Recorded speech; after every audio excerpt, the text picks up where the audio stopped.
everyone. I'm here at home. I think it's about 7:30 and I'm just getting everything ready to go on a trip to Whitby. I'm trying to get early to miss all the traffic. So, see you in Whitby. So Whitby is split down the middle by the River Esk. The east side is the oldest part of Whitby. My journey started here. So I'm in Whitby. Sun is on. The sun is out. I'll show you where I am. So here we are at Whitby. Can you see the Abbey in the distance? Maybe not. So down to the end. I'm not really sure what that bit is, but we'll get a better look when we get up there. This is the North Sea. And those cliffs over there. So this Whitby, Scarborough, Filey and Robin Hood's Bay are all on the Cleveland Way. And it's all like a coastal walk. You see all the lovely chalets painted. The cliffs. And back over there, and that's where we're heading. So this is the first view of the harbour that's split in two. There's the road bridge that connects the two together, and we're going to be walking all the way up this hill, all the way round to the 199 steps that leads up to the Abbey.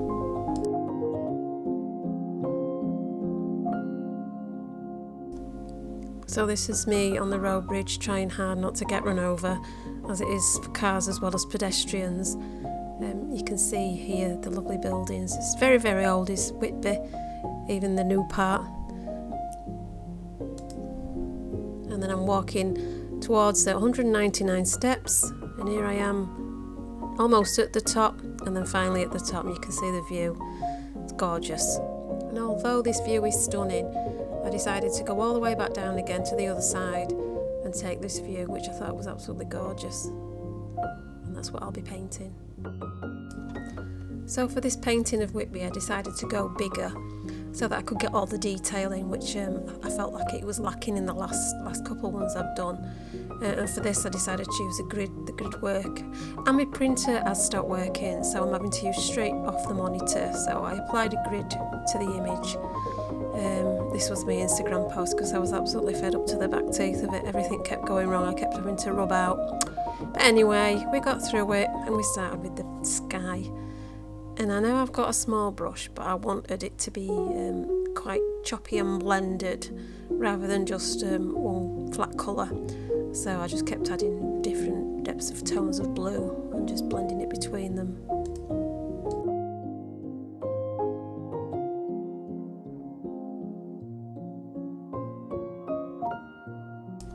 So what I'm doing here is just basically blocking everything in, using kind of the local colour to that area.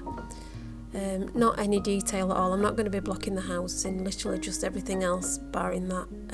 This kind of helps me understand where I am in my tonal range, to know how dark or how light to place the next colour. But this is quite fun.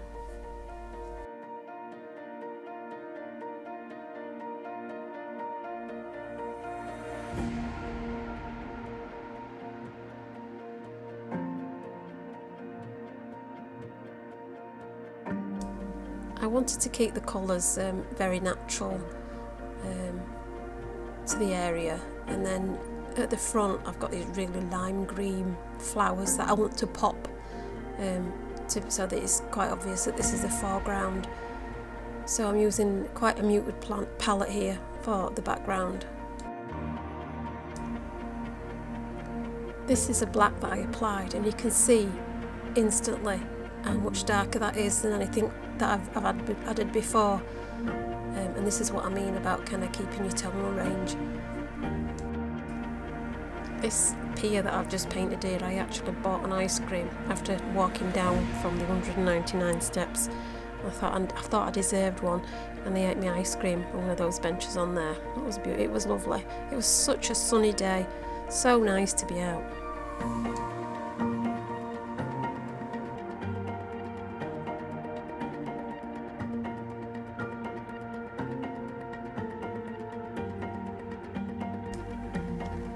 So in the foreground I said I was going to go very light, although this is not as light as it's going to be. It's going to be even lighter than this. This is obviously just the underpainting. So, but the thing about yellow is that it instantly pulls forward. So you've always got to be careful with yellow. So that's why I use a strong yellow in the foreground, so that it brings everything. So you get a sense of perspective better.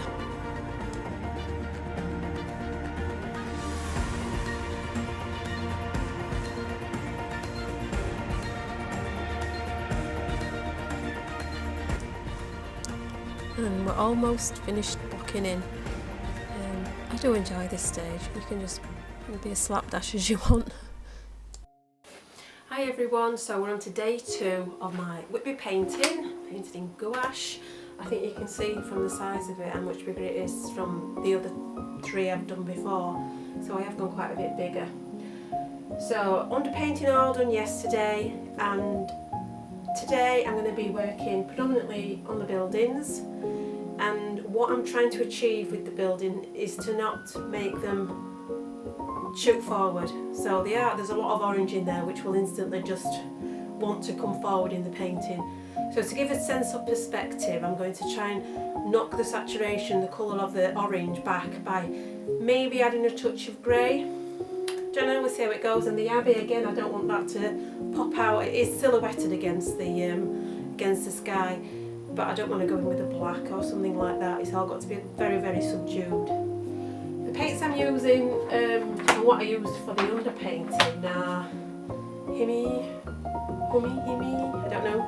They're called jelly paints. They are gouache, and they are of a very good quality actually.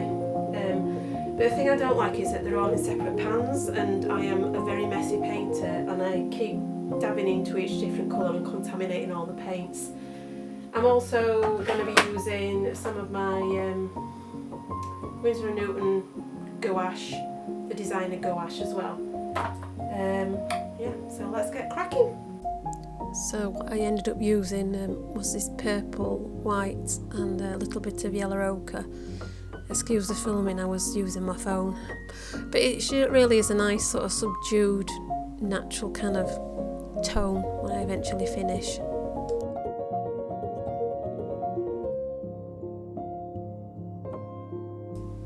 And I decided to apply it as if it was a watercolour really, until I'd established the shape that I wanted, and then once it had dried I could work back into that if I wanted.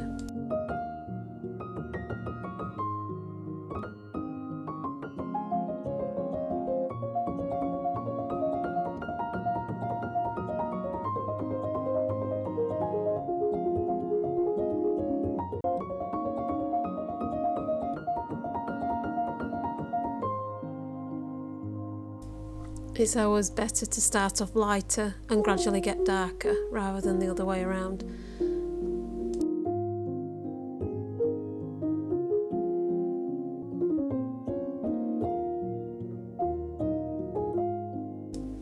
So a little bit of history about the Abbey at Whitby. It was actually the inspiration for Bram Stoker's Dracula. Apparently he stayed in the Royal Crescent in the late 19th century, and he drew inspiration for his novel Dracula. And around Whitby you'll see references to Dracula all over. You get the Dracula experience, and you'll find quite a few things relating to him.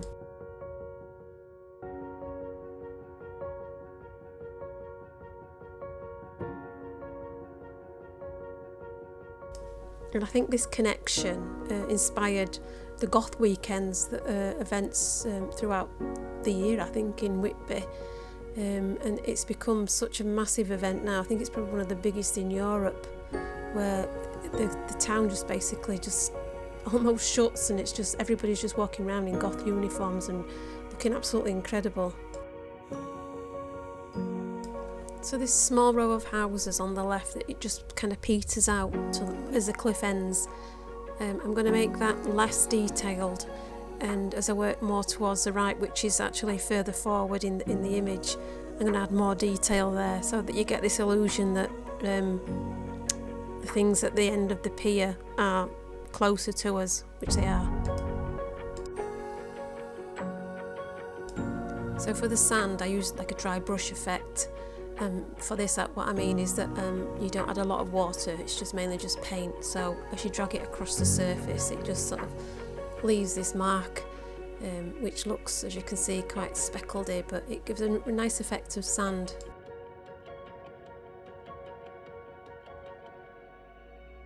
So anyone that's new to my channel, this is my 2024 tour of all the Yorkshire coastal towns, where I visit, give a little video and then paint it afterwards.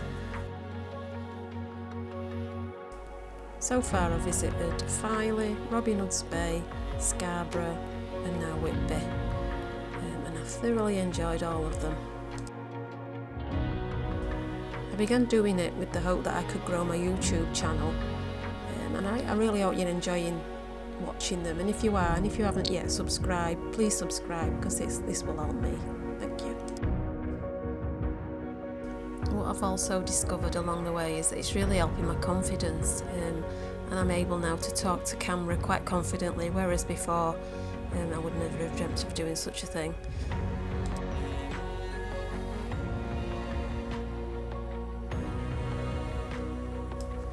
These buildings are very similar to the ones in Robin Hood's Bay and Scarborough, and they're quite prevalent all over the UK, I imagine, but I think they're quite iconic to Britain.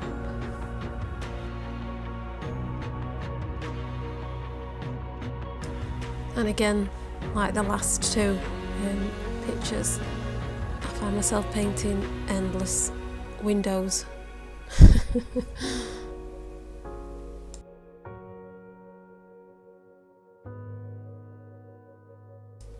So I've now got my, I don't think it's quite a 0, I think it's probably a 1 brush, and I start on the window frames, which is incredibly time consuming, but it is very effective, so I just stick with it.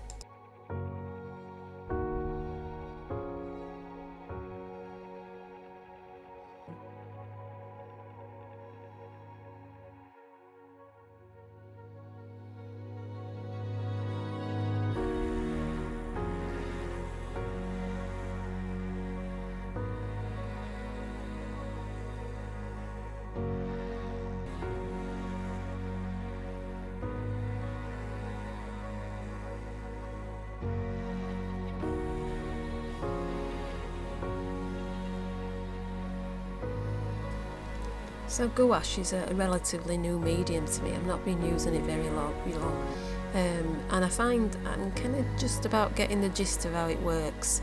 I have been an oil painter for quite a lot of years, so this jump between the two, it was quite difficult to start with, but I do like testing my brain out, if you like, and giving things a try that I've never tried before. And I think the thing I like about gouache is its opacity is fantastic, and its drying time, obviously oils just take forever, but it does have it as its limitations, like any medium does, and I still think that oil paint is the king.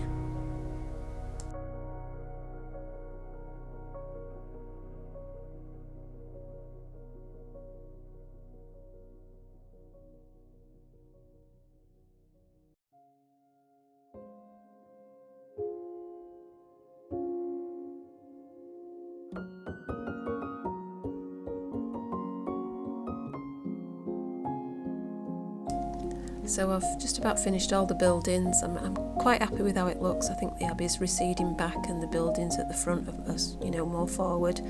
So now it's the bottom half of the painting, where I can be a little bit more expressive and splash some paint about a bit more.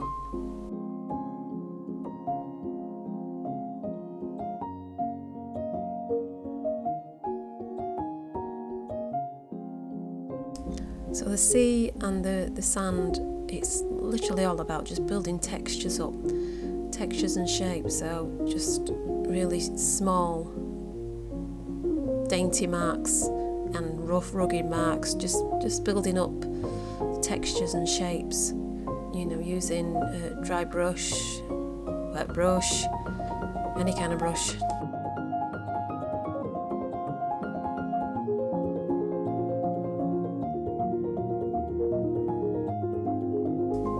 as I'm painting this, I'm squinting and literally just looking at shapes. I'm not looking at details, so I'm squinting looking at the image of the painting, and then I'm like replicating that with my brush, if you like.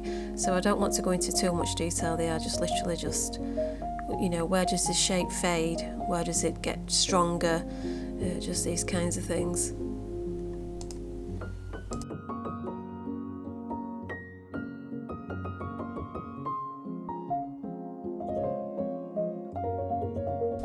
And you've always got to get in the back of your mind with gouache that it'll always dry lighter, or the darks will always dry lighter. So you've got to think, when I lay this down, this is not going to be the colour when it dries. So the black that I just put down, which wasn't black, it was just like a grey, it will go a lot lighter as it dries. So that's something with gouache you've got to be aware of.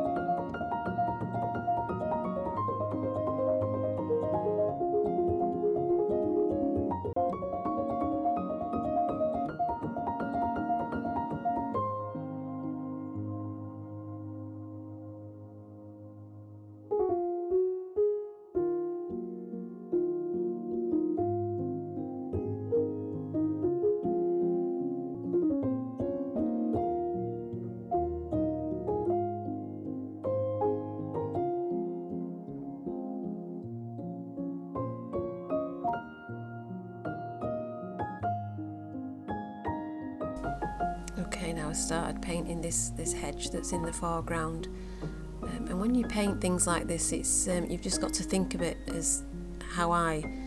So the higher the leaf, the lighter it will be, and the lower the leaf, the darker it will be, obviously where the sun's touching it. And just sort of keep this in the back of your mind. So here I'm applying like the darkest areas, and then I'll slowly work up to the lighter areas. Until I finally get to the top of my tonal range that I want to go to. It's a very effective way of working.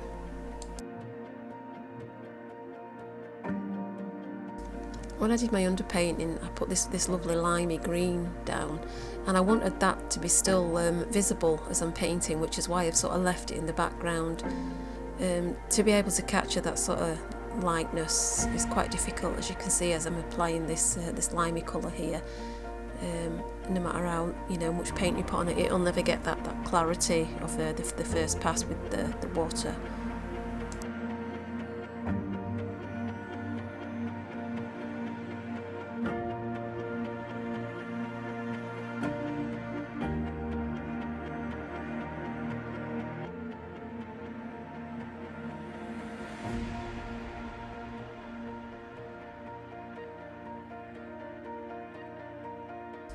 Now I know this looks incredibly scruffy, but all I'm doing here is literally just adding texture in the background. A lot of this will be covered anyway, so it's just I didn't want it flat. I wanted to add texture, and you sort of work in layers. So I always work at the back layer, and then work further forward, and the grass at the front will be the last thing that I apply.